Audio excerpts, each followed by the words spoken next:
How about from the other side or outside? Food from a known person. Before starting, here I conducted a little survey using the G-form platforms to the surrounding environment. To my environment. The contents of the G-form are: first, certain foods that are your favorite along with the most memorable foods, and second, their opinion about the presentation of food that upholds beauty. With a note, respondents only cover my environment, not on a large scale. What was the result? First, the majority of the voices they have, many choose Japanese and Indonesian food, which is typical of spices, I think, and it has been becoming a global intake, namely chicken noodles or soupy ones. If as many as 10 people choose mee ayam or something with a soupy taste, which has a rich spice taste, there have even been many instant versions circulating, very reflective of Asian dishes though. As for Japanese dishes, you guess what? Sushi is the most loved choice.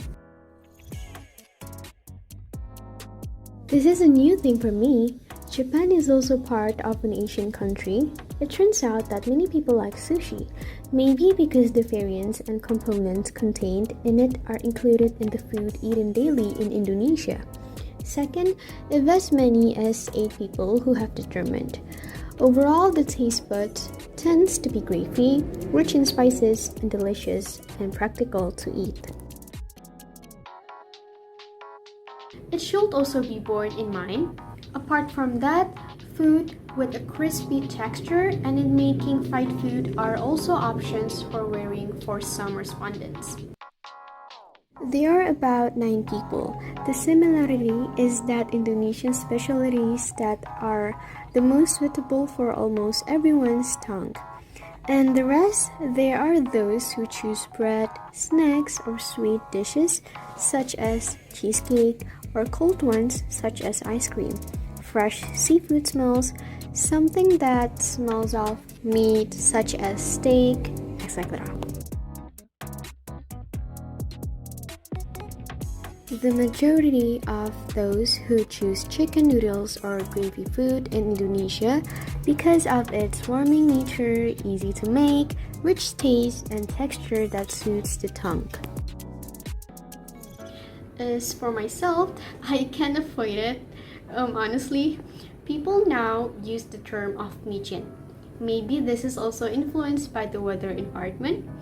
You know, in Indonesia, it often rains. So, apart from soup as a stomach warmer, soupy food, or we take the example of the noodles here, it is a fast food that is appropriate and can be consumed by various societies. It has even become a habit and a filling options. Second, as for sushi, as I expected, the taste varies, just to match your taste, like spoiling the taste buds of the connoisseurs. Okay, already for favorite food, now the most memorable food. The result is in accents. Most mention Indonesian specialties that are usually made with the family and become daily intake, or snacks that are often found, for example, cireng, oxtail soup, fried meatballs, martabak, fried rice, eggs, grilled rice, fried duck, rendang, etc.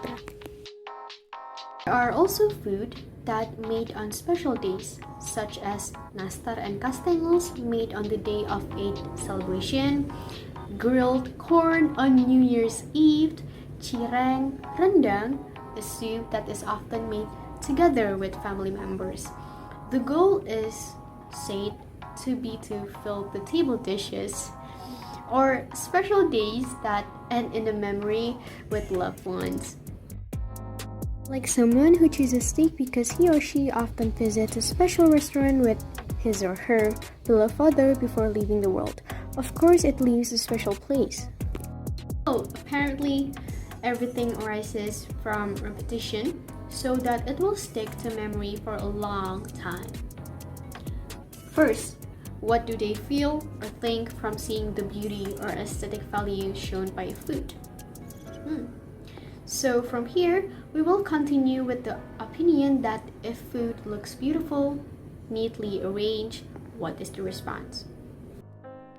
94.7% feel no objection to this, even welcome it positively, while 5.3% is somewhat negative. Initially, I thought the negative percentage would be more, but it turns out that it has started to open my mind because cultural influences whose side effect are not too much of a problem. For example, most people think that the food feels more special, looks more interesting, I feel more enjoyed, and some are curious about the beginning of the presentation or story behind it. There are also those who are amazed and think that it looks more elegant or luxurious, and there are also those who think it is according to their respective tastes. I think of course that's true. It's all up to the person who will eat it. And for the negative, according to my guess, first, they think that it will not be optimal to reach the level of satisfaction or less filling. The portion seems smaller just to make the visual stand out more. And the most influencing is the price. Second, there are also those who feel they can't enjoy food, so the purpose of it can't be seen. Ketiga, dan ternyata ada respon yang membuat saya sendiri terhibur. Benar-benar ada yang sampai memperhatikan effort lebih yang harus dikeluarkan orang yang membuat. Sangat lucu, ada yang bilang, kasihan yang buat. Second, from the connoisseur's perspective, do they enjoy consuming it more or not?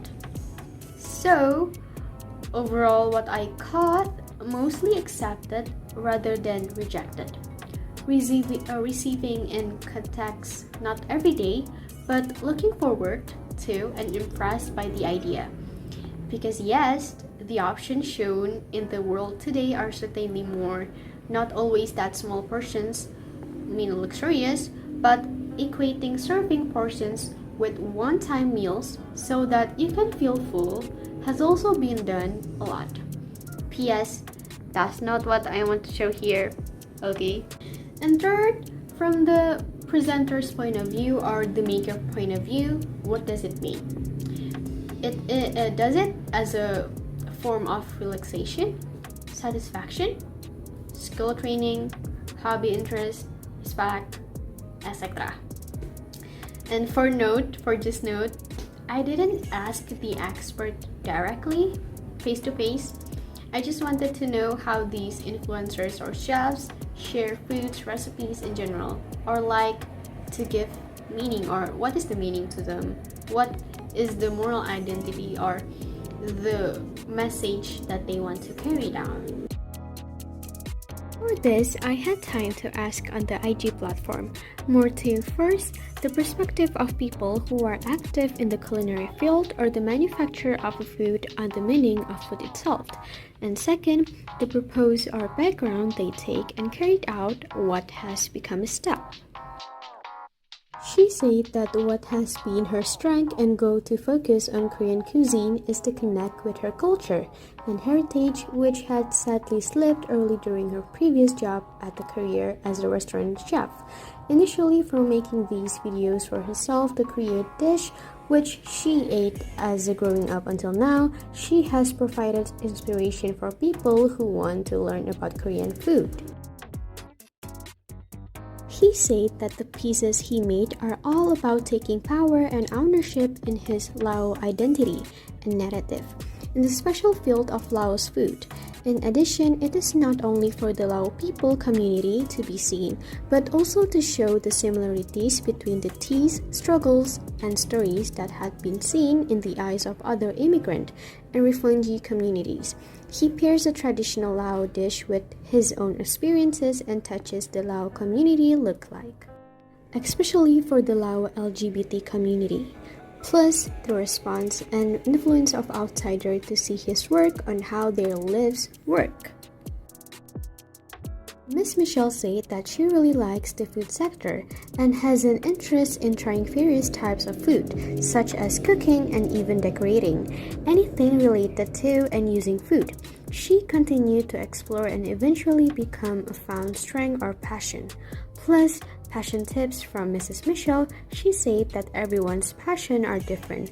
We can find out and analyze the specific things we like to do when we were little, in what field, and lastly, continue to explore fiber continuously. Thanks to these three great people for responding. All of them really made me inspired because honestly, the food made by two chefs does not require complicated plating techniques, but it's already attractive in color and texture. Okay, so now what is the conclusion? The conclusion is the last questions that arises is that does the influence of dimensions on food affect the impression of those who consume it?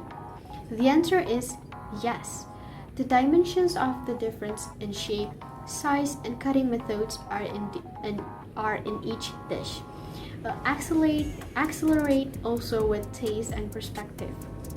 It's not for everyone, and for certain foods, I think it's more important to have a purpose in every action.